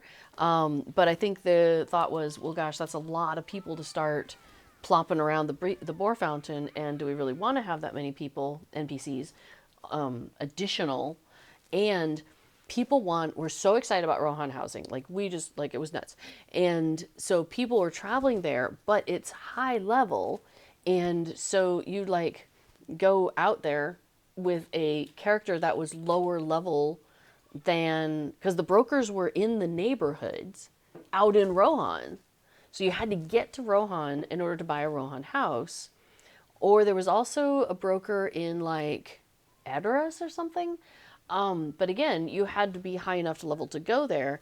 And so people were getting rides with captains and whatnot, and getting there, but then, or spending mithril and talking to the broker, and then it'd be like, you're in too high a level area, and would kick you out, and you're like, I just want to buy a house. So it was a little chaotic for the first, like, 24 hours or so, as people were trying to buy houses, but they didn't have characters that were high enough level to do it, or they wanted to buy it with a character because your house says, home of so and so, and you wanted to buy it with your role playing character who might not have been high enough level to be there. So yeah, then they created the broker's office, and that just fixed a whole lot of stuff. The ledgers weren't right away; those came later, but those have been also an amazing quality of life addition. Yes. Hi, Casper. So this is Casper. Are you going somewhere, buddy? I thought you were going to lay down. Oh, you're coming over here again. Do you want to lay down on my lap? You haven't done that in a while. You're welcome to. I'd be happy to have you. Oh, okay. He's just going to curl up next to me. The weather has turned a little bit cooler. So it's like doing this thing right now where it's warm some days and then it's cooler in the evenings and cool overnight. And the cats are definitely noticing that. They're cuddling up for warmth a little bit more than they have been. Yes, you are. All right, so the other thing I wanted to do was we have, let me just open this one. Been doing some allegiance stuff with the Hobbit faction. And so we are ready to do the next chapter of that. Do I need to consume these allegiance bubbles in order to go forward, or am I good? You should open up your allegiance panel. Yeah, I remember where my allegiance panel is. But it's over here somewhere. So, hey, we have some raiders from Claire-Lise. Welcome. Welcome, raiders. You are just in time for me to try and find my allegiance panel. There it is. It's under character. Allegiances. Okay. So, we are working on Hobbits of the Company. And this is like later on in the thing. Clarity says, hey folks, hello, welcome. We were just going over the various goodies that we got out of the new bundles. So there's like the lion set, the golden lion, and then we also have the what's this one called, the vigilant sentinel set, and then all the other goodies that came with it. So we were taking a look at all that fun stuff, and the mounts and the pets and all the goodies. New travel skill or travel emote. But yeah, okay, so we're gonna shift now. We've been working on Hobbits of the Company, their allegiance. And let's see. It says I've claimed this. So did I already open it? I must have. Because I don't see it in my inventory. Oh, because chapter 4 is what we're looking for. I don't have a... Oh, there's chapter... No, this is chapter 3. Claimed. Oh. Maybe I need to consume these then. All right, so I'm going to go ahead. So as you're doing things, you get these relics that are worth allegiance points. And so I'm going to consume, I've got 2 that are worth 5,000 and 1 that's worth 2,000. So you can see my allegiance experience bar here. So I'm 12th level, so that's why I've already claimed through here. So if I take this, now I'm 13th level and I can claim this one, which will give me some tokens of service, which can be exchanged for goods at any Allegiance Hall. So sure, I'll claim some of those. And hey, I've gone through level 13. Good job, me. And then we're going to consume this one, which just zoomed me up to level 16. And then we're going to consume this one, which is another 5,000. And that zoomed me up to 18. That's awesome. Okay, so I'll go ahead and claim 14, get those tokens of service. And then I'll claim 15, get some more tokens of service. 16. I've got the deed tracker on and it tells me every time these are all deeds. So that's why it keeps popping up there. 17, look, I've done 17, woo. and 18. So now in my inventory, I should have, there it is, a chapter 4, like a little missive that they've sent me. It says, Deeper In. All right, so your Hobbit friends might be up to something. Gosh, that's a shocker. All right, so we're going to go ahead and open this. And that then gives me, I should now have a, oh, there's no quest automatically in my inventory. I have to go and talk to the hobbits. Now I can go and talk to the hobbits. So I have a travel skill, which is Journey to Bar Thorinion. That's the one, right? Yeah, it's in the upper right of your Legends panel chat. Oh, I just closed that. Oh, I'm sure I would. I just want to make sure it was the right place. So there we go. Oh, you know what? I should get off the mountain and do this. So you guys can see that travel thing again. There we go. Here come the runes. We'll pick that one. And zhoof. So this will take me right to where the Hobbit Alliance is. And if you haven't been in here, this is kind of cool. This is like an old ruin that they then took over. And then you've got, oh, I put names back on. You've got stuff to do with the hobbits, and they're hanging out back there, right? They're somewhere. So there's a lot of stuff you can do in here. There's like a board with stuff, and yeah, we're just gonna run through the water because we're crazy hobbits like this. There's all sorts of crafting, and yeah, it's a hub for stuff. But now you can see that Mary is ready to talk to us. So let's talk to Mary. He says, there you are. We are going back into Mordor. This is after things have happened in Mordor and they're checking stuff out and stuff's going on. He says, we feel that we simply must. Will you come with us? We shall meet in the Udon foothold then. Then we are agreed. Well, I didn't necessarily agree to this, but sure. Now it says talk to Mary, but I think it means talk to Mary in the Udon foothold. So actually I'm just going to pull up the skill set here. So Udon, ready? I shall travel us there. I do know a shortcut. Ho ho ho ho. Me and my hunter ways. All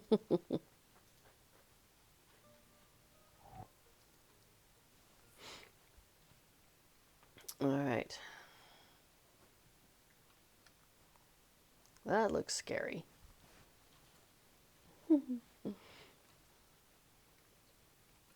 So I got about another half hour of streaming for me, and then we will switch over to B4, who is also sitting here and playing Affadil with me in the game.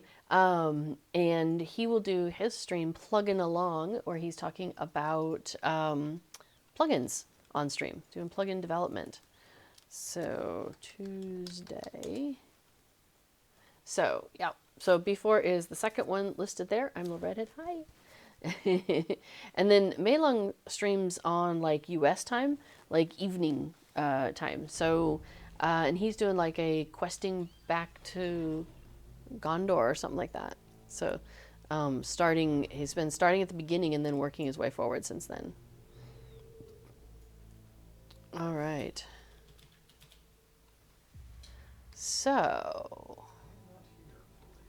yeah, it took me a minute to come in. So we're here in Mordor. Let me zoom out just one more. So we're here in the plateau of Gorgoroth, which is located up there. So near Mount Doom, but not quite in it. So we have actually come in here in this area. But yeah, so there's a lot of questing that happens throughout here. And that's what we're a-doing.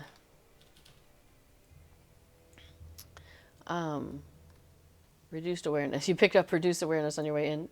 Me too. All right. But the, yeah, it seems like everybody's having a little bit of trouble. They talk about it in World 2. So, the things go a little slow here for the moment. That's okay. So Mary and Pippin are over here. I can't remember what we've been doing here, but they've been chasing down something. Let's see, what does Pippin have to say? Anything? This is serious He business. says, I intend to have some answers before the date is through, no matter the inconvenience. Let's see what Mary has to say. And you can see that I've got like this We dark must go. We simply glow happening around me. It's because I've got there's light of Arendelle and shadow of Mordor, and right now the shadow of Mordor total is higher than my light total, so I've got an effective shadow of 8, which it's kind of like a fear situation, but not quite. So bleh. Okay, so let's see. Mary says, we have found Golodon here, who has come back from out there and believes he knows where those disreputable fellows should be. When we are ready, he will point to us on our way. Shall we go? Sure. But let me take a look at the history of what we're doing here. Let's see. Doo-doo-doo-doo-doo. They're in search of facts, but why? Oh, maybe I have to go back in the allegiances. Hang on a second. I'll close that. Oh, that's nice. That used to take a lot longer to open, so that's definitely doing better. Okay, so let's see. First was a place for hobbits, where we had to go to Bartharnion and tidy it up, which we did. And then chapter 1, let's see. They were talking with Gandalf about where they're allowed to go and not allowed to go. And they wanted to come out here to the gates, to the Black Gates of Mordor, which they did.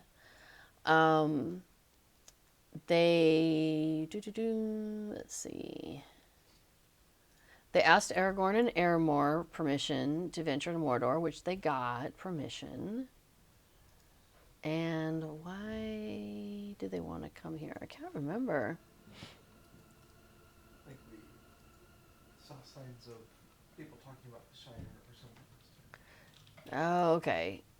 Before things, maybe it was we had some signs of people had been talking about the Shire and were concerned about that. So let's see what Goldon has to say.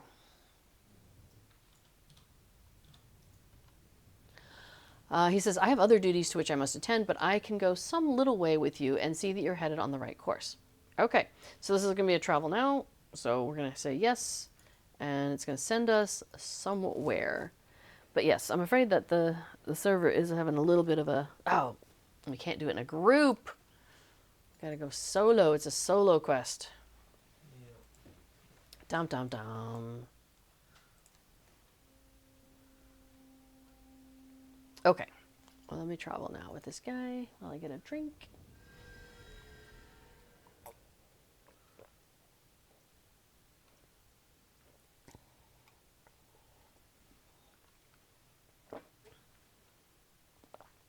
Ooh, when's the next festival start?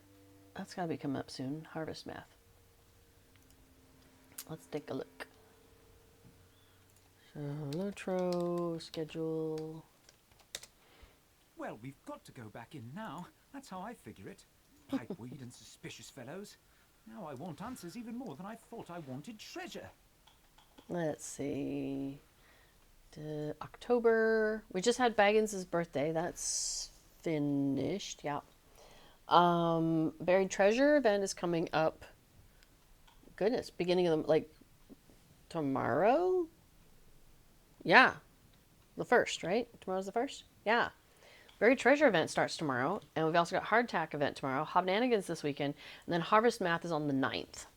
So, yeah, like 9 days away is when that starts. Yay! All right, so Mary says this is near to the place Goldon thought they should be. They're not standing out in plain view at any rate. I suppose the only thing is to begin looking around for them or signs for where they have gone. Okay. Well, come on then. Don't just stand there. Okay. I come with you. Oh, cool. Before has, you can find the Hobbit quest line, and he's put in a link to the LOTRO wiki. Handy. Oh, what's he doing? We're searching. Okay.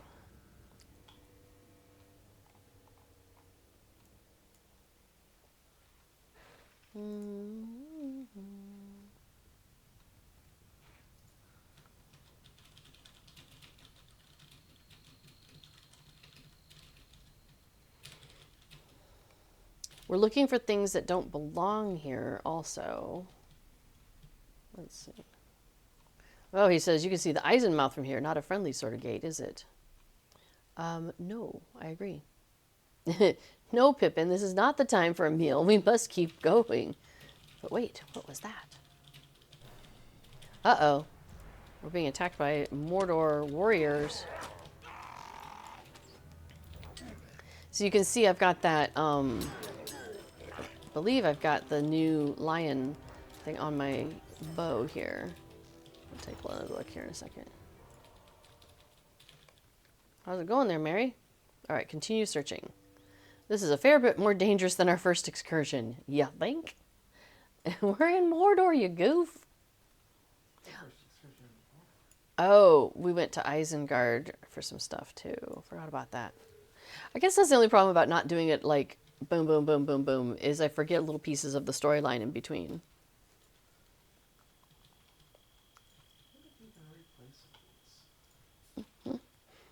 Oh yeah, I was gonna look at what have I got on my character here. So yeah, we've got this golden lion weapon aura, but then I've got a whimsical weapon aura on my bow though, I believe. Oh, hey. So that could be what's showing up there. Come on now. Good. I say, what's that there? I don't know, what is it? It says talk to Pippin. I'm curious what Mary's got to say though. Now what next? He says, what is it, Pippin? Fair enough. Look at that. He says, just look what I found over there between those rocks. Boot marks, and they're too soft and narrow to be orc feet by my reckoning. Come, let's see where they lead. All right, we're going to follow the footprints.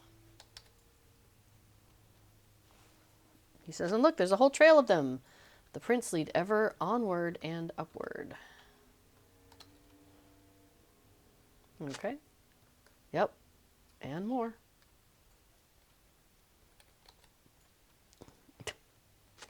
Well, Casper's zonked out next to me, and now Katoa's come back. You guys are so silly. When you get to the end, you have to look at one. The prints lead ever onward and upward. Yeah, so this one's nice. You don't have to like look at every single footprint, but it does seem like you need to look at like the last one, and then the next set appears. That's fine. I can deal with that. Ever onward and upward. They're not kidding about upward. This one's in midair. Oh, maybe I'll wait for these guys. Wait, where'd you go? You have found the 3 half-orcs again. Oh, and these 2. You 3, why, we have got words with you. Okay. Har, har, har, what's this then? Halflings in Mordor. Well, don't that beat all? All done up like menfolk, too. That's true. He says, I'm warning you, you will tell us about the pipeweed barrels in Isengard and the wizard and what you meant about the halfling lands. Or you shall have a taste of our blades. He says, ha, or sell you 3 to the Red Eye more like, along with news we've got. He says, look out. Oh, yeah, here comes an enraged troll. Oh, dear.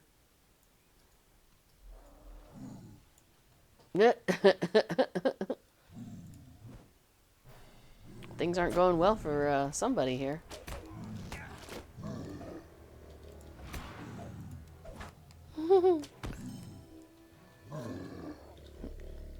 Says, you then, still breathing, answer us. What about the pipeweed? So, yeah, so they're chasing the trail of why was there Shire pipeweed in Isengard. He said, bah, that's done me in, I know it. And you lot. So you found some barrels in Isengard, did you? That isn't the half of it. Ha ha ha ha ha ha ha. He devolves into pained coughing for several moments. I defeated my troll too fast. Hmm?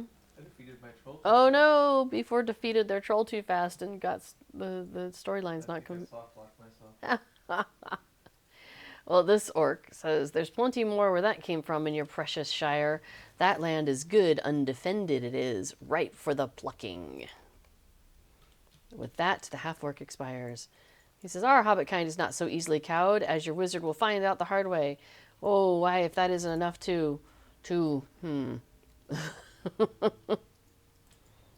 Yeah.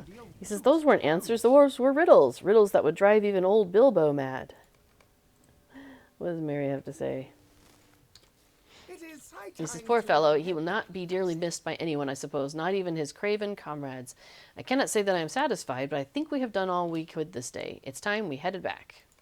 I'm on board with this. Mary is right, of course. We are done with Mordor for now, perhaps for good. Let us get going then before anything else unpleasant can happen. So I'm getting the impression that we are, through Merry and Pippin, finding out more about what we know as readers of the books, of how, Saruman was having influence in the Shire and eventually then makes his way there. So... yeah, but it's never, there's not a lot of detail. You don't get to see a lot of the behind the scenes of that, right? You don't see how did that come together? How did that all happen? So this is kind of fun to be able to see more of those breadcrumbs of understanding, some of the consequences and some of the actions that lead to all of that. You won't find me going back there. All right, so Pippin says, well, there, now that I've had a bit to eat, I feel half myself again. If that's all that Mordor has in store for us, you will find me elsewhere. I do hope Mary is all right. You seem long about the face, friend. Chin up, we'll find some pleasant diversions to wash the taste of all that out quite.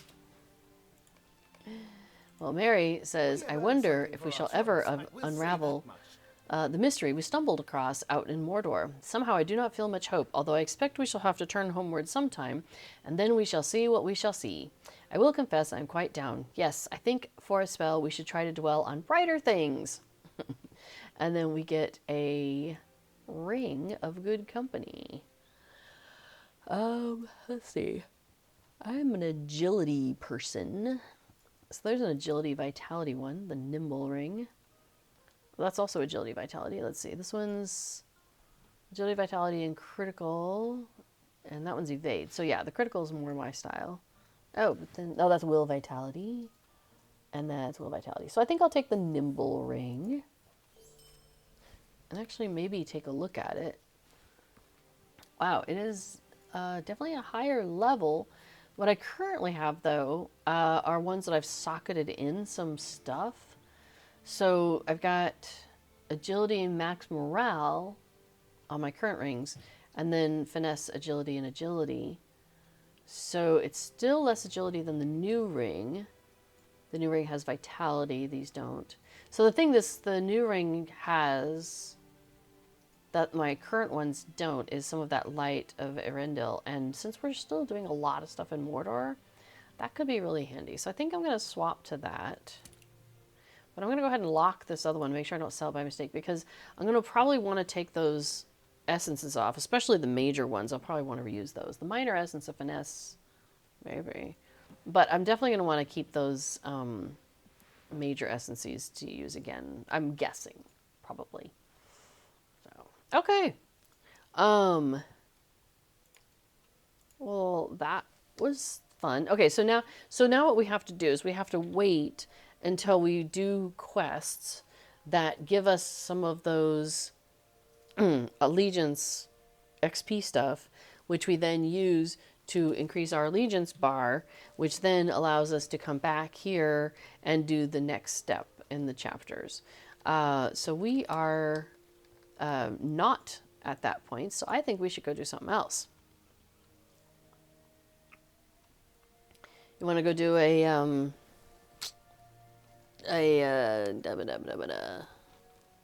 mission? Sure. Go do a delving? Sure. Awesome. While we still can. We can't.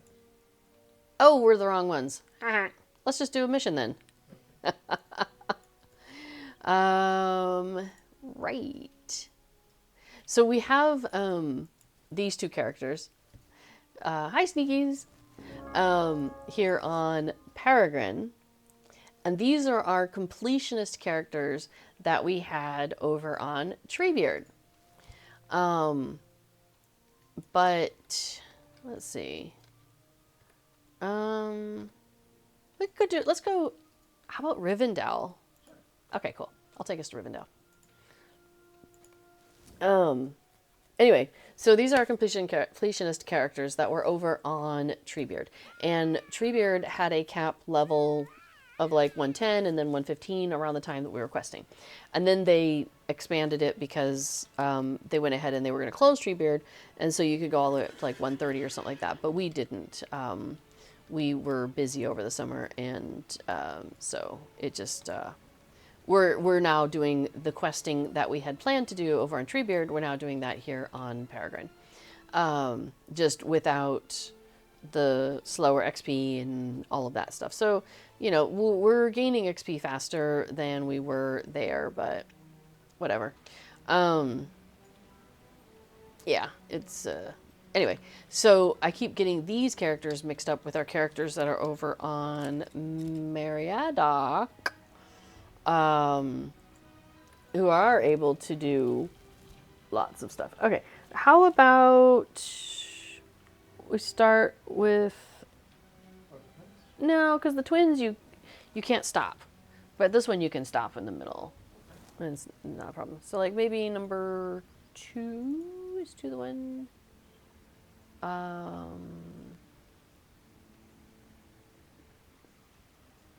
Yeah. Let's start with number 2. Because I can do number 1 while you're getting ready. But this way we could do stuff where we like attack things together. So these further adventures are a style of mission. They count as a mission. And which means you can do this solo or duo. So it's a lot more fun to do as a pair, I find. So All's Fair says, hello, hello, welcome. We are approaching the end of my stream. Not quite there, but we're getting close. But after my stream will be B4, who's sitting next to me and playing the lovely Affodil there. And then he will be doing his stream about the about plugins here on LOTRO. So his stream is called Plugging Along. So even though I'm about done, doesn't mean we're done for the day. We've got more LOTRO to enjoy if you wish. Although it'll be more spreadsheets, but it is pertaining to LOTRO. So we're trying to chase down Bilbo is what's the scoop here, the storyline of this. And Bilbo, it's the time period. This is a little further adventure, which is like a little side story that they've put together. And it's basically like the time frame during which the Fellowship has departed from Rivendell, and Bilbo is there, you know, in residence. So one of the elves has gone to talk to Bilbo, and he's not there. So they're like, what's that all about? So we are in search of Bilbo. So they're like, okay, we'll go, you know, to these different places and see if they've seen Bilbo. So this is the closest one. We're starting with these guys. And this is like outside of Rivendell here in the High Moor. And there's a couple of elves hanging out here doing all the stuff. Oh yeah, I haven't put on my fast feet. There we go. Thanks for the reminder. So we're asking these two if they've seen Bilbo, and in our conversations, we are also discovering that there's a whole bunch of stuff in the way that we've got to deal with. The animals are agitated, and so the elves have been dealing with that sort of stuff. Kind of want to grab those branches.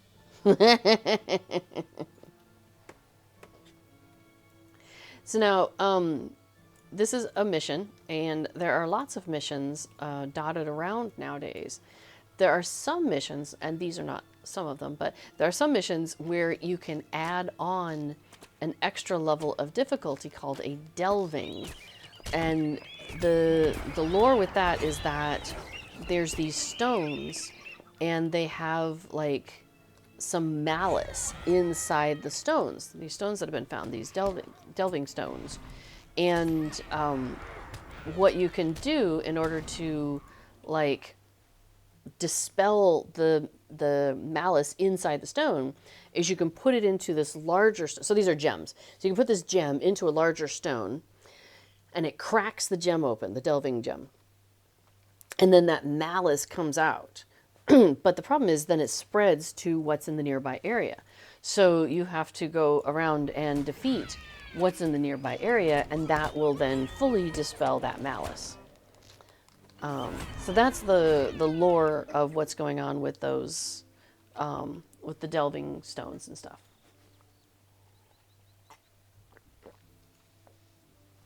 So you're doing the mission as normal, excuse me, but there's extra malice involved, so it's extra difficult. So it increases the difficulty of what you're doing. The thing is, you can only do the delving aspect of it if you are at max level for the server. And the server's max level is 150, and we are not 150. They're not talking. I've run into this once before. Well, a few seconds. The server's doing weird things. That's true. The server's being a little wacky. So we'll give them a moment. Give them a moment. You all can say hi to Kato. She walked across my keyboard space. Allsfair asks, how is Peregrine as a server? Excuse me. It seems pretty nice so far. I tend to gravitate to the roleplay servers. So I've been enjoying Peregrine for that. Honestly, I spend more, well, when I'm playing by myself, I'm usually over on Mary, because I do a lot of the role-playing stuff over on Mary. But here on Peregrine, since these are our completionist characters that we brought over from Treebeard, we're still doing weekly questing with these two, and working our way through the storyline. And currently our characters are at the place where they're in Mordor. You know what? I am fine with just exiting the mission. Yeah. Yeah. So we're going to leave the instance. Yeah, I don't know how the other ones are, like, you know, Orcrist and Sting and all of those. I really haven't been playing on any of the non-roleplay servers. So I don't know. Well, that's about 2 hours. Do you want to go ahead and do your thing? Okay. So, we broke Middle Earth, says Sneakies. Oh, no. Well, here, we'll go, I'll do the first one. So, oh, actually, we should go ahead and, I'm going to go ahead and, oh, yeah, you got it. All right, thanks. We're going to dispel our fellowship, and I'm going to go do this solo. So, Further Adventures of Bilbo Baggins. So, and it says here, so I'm going to start with episode 1 here, just to kind of show you. There's no combat in this one, so that's why I was like, we don't need to do it with the two of us. Combat's more useful for when there's two of us. I find that go faster. There's more talking and stuff, yeah? Scripting? I don't get it. It's okay.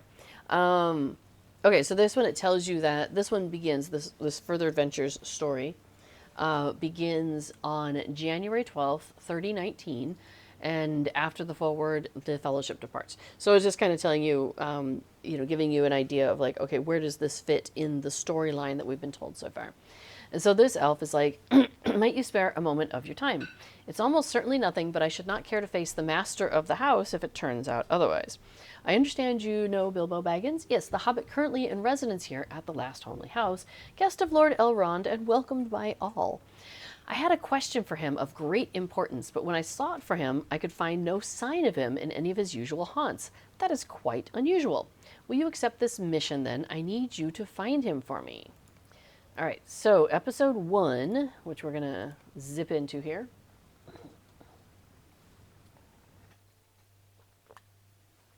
Hopefully this doesn't break. So we start with this guy. And he's like, this way, perhaps someone has seen Bilbo in the past few minutes while we've been discussing his absence. That would be worthy of laughter indeed.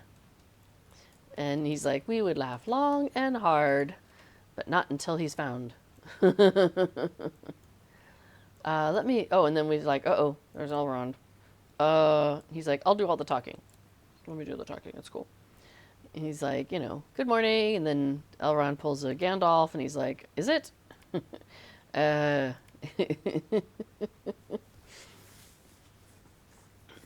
then, yeah. He's like, wait, is it not a good morning? Is there a reason it shouldn't be?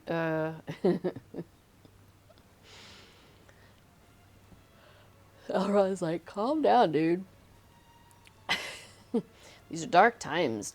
Even Imladris has been touched by the concerns of the world. Fell powers have awoken, and their servants walk again in Middle-earth. So, and then the guy's like, so it's not a good afternoon? He's like, oh, don't be so crestfallen. I was deep in thought and forgot my courtesies. I bid you good afternoon as well, but I deem that was not the purpose for which you stopped me. He's like, no, that's true. You see,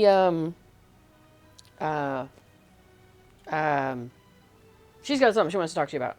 So I was like, all right, fine, I'll go talk to Elrond. And he's like, what is it, my friend? You may speak freely, even though Celebrimbor may fear, should Celebrimbor fear to do so. You tell Elrond that you have not seen Bilbo around Rivendell for some time, and you wonder about his absence.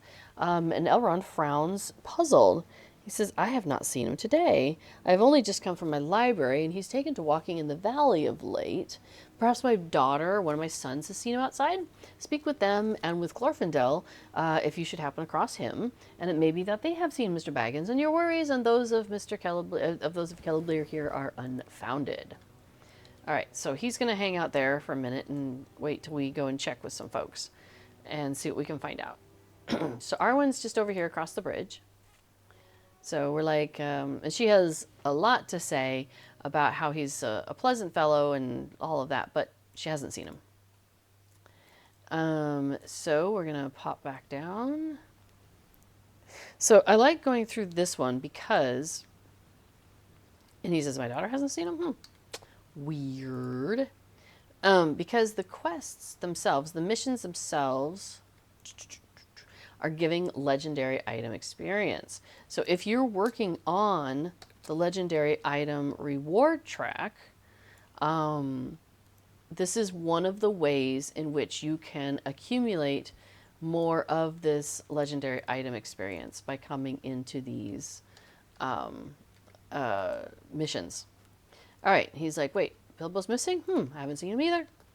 So it is true. And so the reason I do it in the outdoors is because as soon as you talk to Glorfindel, these two come running. And then I go up here and I talk to the sons. Well, I talk to the first one and then the second one comes out. And so by the time he's coming out and they're like, I haven't seen him either, Elrond's already here and ready to talk to me. So he's like, well, nobody's seen him. Maybe he's just found a quiet, sunny place to write. Maybe he fell asleep somewhere. But, you know, we should consider another possibility. You know of the secret company that recently departed. It was decided in council that Bilbo should not be a part of that fellowship. But now I wonder if something might have driven him to follow after them. We can't discount that possibility. So our hobbit may not be in complete control of his feet or his sense of duty, and both of these might send him in pursuit of that secret company. I don't believe so, but we shouldn't dismiss that just out of hand. So the mission is now complete. So there's two things here. This guy is ready to talk to me, but we also have this mission reward. So I'm going to click on that box, and get my reward. There we go. Which is some tokens of further adventure. And then when I talked to him, he's like, I thought for certain we'd find Bilbo by now. And you're going to travel now, which is going to take you back to where you started with this guy at the gazebo. So that's the reason why I wanted to do this one. There's another further adventure series that you can do, a series of quests. Little 6-chapter episode, maybe 8, which follows the twins, Elrohir and Eladan that we just saw. And they are... So this one is taking us in Rivendell, and then we're going to go up into the Misties and wander around. Little spoiler there. Maybe 5, might be 5 episode. I think it's 6 at least. Anyway, doesn't matter. So the one we're on right now, we're going to go and try and find where did Bilbo go. If we did the one with the twins, it takes place a little bit before where we're at. It takes place, story-wise, after the hobbits have come across made it across the river, and there's still a question of what happened to the Nazgul that were following them, and are they still hanging out in the Trollshaws? Did they get kind of dispelled and find their way back to Mordor to be reformed? Like, what kind of... So we spent some time with the twins going around the Trollshaws and then over to Eregion. Let's see, do we go anywhere else? Up to the Redhorn Pass, I think. We end up in the place where their mom was kidnapped by the orcs. I think that's up in the pass, maybe. So we go on a series of quests with the twins as we're trying to find some evidence of what's happened with the Nazgul. The difference with that one, though, is that you pick up the quest in Rivendell, and then at the end of the chapter, you're further in space somewhere else. And so that's where you pop out. And so you pick up the second chapter from them right there. And so, like, at one point you end up in like a Cadunin and, dropping off the quest there and picking up the next one. And then you end up out in Lothlorien. And so I don't want to do that series of quests unless I can do the whole series at once, because it drops you off in the middle of nowhere. Whereas this guy, he brings you right back here every single time. So you pick it up from him here and you turn it into him here. So that gives you a little bit more flexibility on kind of skipping around through the chapters. The first time you do it, only the chapter that's available to you will be there. So chapter 1 is available to you. And then once you do it, it's on a timer, so it resets when the server resets. So for me, I guess that's 8 hours. Yeah. Now, B4 says going through the twins can be a convenient way to pick up milestones and stable masters. Sure, if you haven't been through all of that, yeah, absolutely. And there's definitely been characters I've been with that have used that as a way to pick up some of those stable masters. But again, you've got to be like prepared to go through all of the steps or use a milestone to get yourself back home. Okay, so when you're doing these, yeah, you do them in order the first time you go through them. But after that, they're all available, they're all open to you. And then as you do them, at the end of the day, at the reset, they reset and you can do them again the next day. So chapter 2, you saw, that was over in the High Moors over here. Chapter 3 is... Which one's chapter 3? It doesn't matter. Eventually we end up in the Misty Mountains and we go and we have a chat with Gloin. And then we end up walking further out and we go defeat some goblins and stuff. And so chapter 7, we know that they have, that we've heard that Bilbo was taken into Goblin Town. And So with chapter 7, we're trying to find a key to get into, find an entrance and then a key to get into Goblin Town. And in chapter 6, we have a goblin who told us where we might find a key. So if we do chapter 7, again, we're going to get this legendary item experience and some of these further tokens that we can use to barter with him for some stuff. But there's no combat in this one also. So if you're just looking for a couple of quick, missions on a day when you're just like, I don't really want to do any combat, I just want to run through some things and not have to think about it or whatever. Chapters 1 and 7 in this series are ones that you can do that satisfy that. So you have to pay a little bit of attention because he has you go hide in the tent. And the goblins have already kind of like trashed this place. And so he's like, well, that means that they're not going to come back over here. So they're not going to be, they're not going to look at you. They're not going to notice you hanging out over here. So I'm going to hide here. He's going to get their attention. And then once they're gone chasing him on a little wild goose chase, I will go and get the key from its hidden spot and open up the gate so we can go into Goblin Town. So he's over there. Hey, goblins. They're like, oh, get him. Oh, no. That's what they're like. Totally. That's how goblins are. So now we have all these things. A suspicious pile of snow. A suspicious rock. But we know it's the third rock, I guess fourth in a way, but by the water. And that's where we pick up the key. And then we just get back up on the road. And we go to the gate.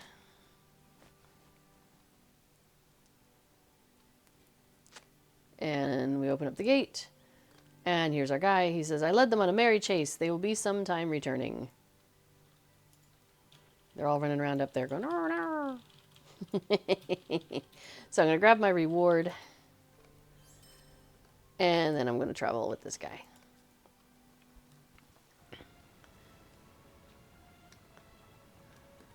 So I have to turn that into him.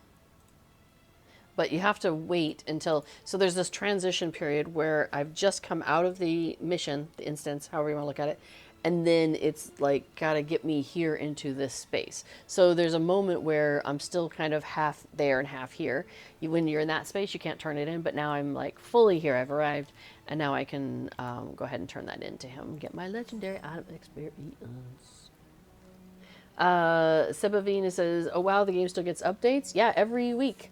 Every Wednesday, there's the weekly downtime. And that's when they do updates and patches and stuff like that. And then we get regular, well, gosh, there's a new expansion coming out, taking us into Harad. So there's that information. And we just got a fun supporter pack, which I think is actually done.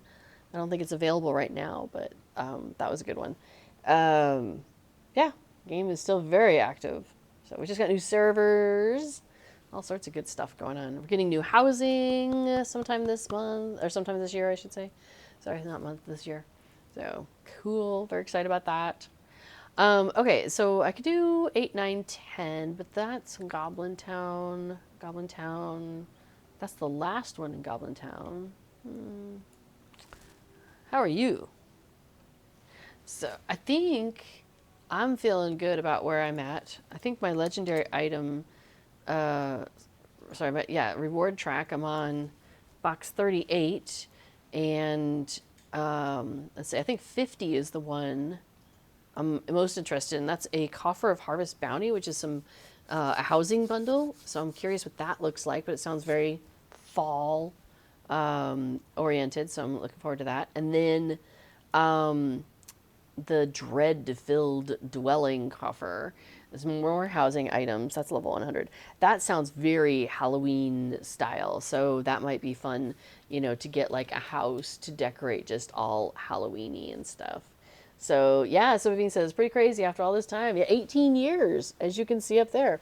So funny. I was just watching a video of Orion and Scenario, who are two of the LOTRO devs, and they, oh gosh, almost a month ago, did a video where they were talking about like pre-production and stuff like that, and they have the next couple years already, like they know from this expansion what they go to the next one, and then they have like the already, like they got the next couple steps already put in place, and they've got some of the 20th anniversary stuff already like figured out.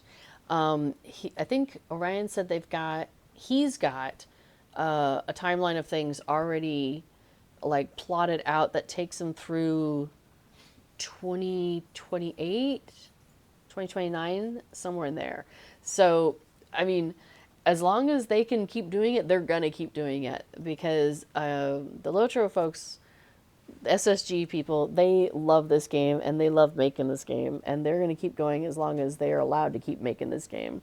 And then you got players like me and others who really enjoy like the social aspect of stuff, and we're going to keep coming back and having a good time in here as well. So, yeah, definitely, there's no bad time to get started or come back in, obviously. So, all right, well, I'm going to wrap it up here, though. So that's it for me here on Heart of a Hobbit.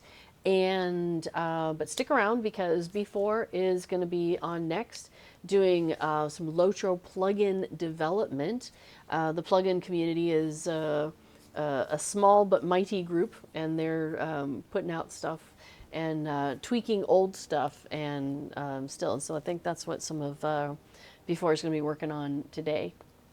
So, so yeah, the next expansion is available for pre-sale. We went over a bunch of that today on stream, so if you missed that, you can go back to the beginning and see all the goodies that are available, and you can kind of make some decisions about what makes sense for you in terms of what part of that expansion you want to get, if you want to pick it up at all.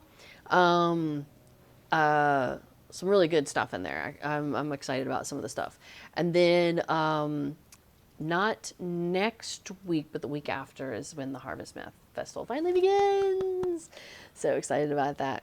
All right, everybody, have a great rest of your day. Stick around for B4, and I will see you next week. All right, bye-bye now.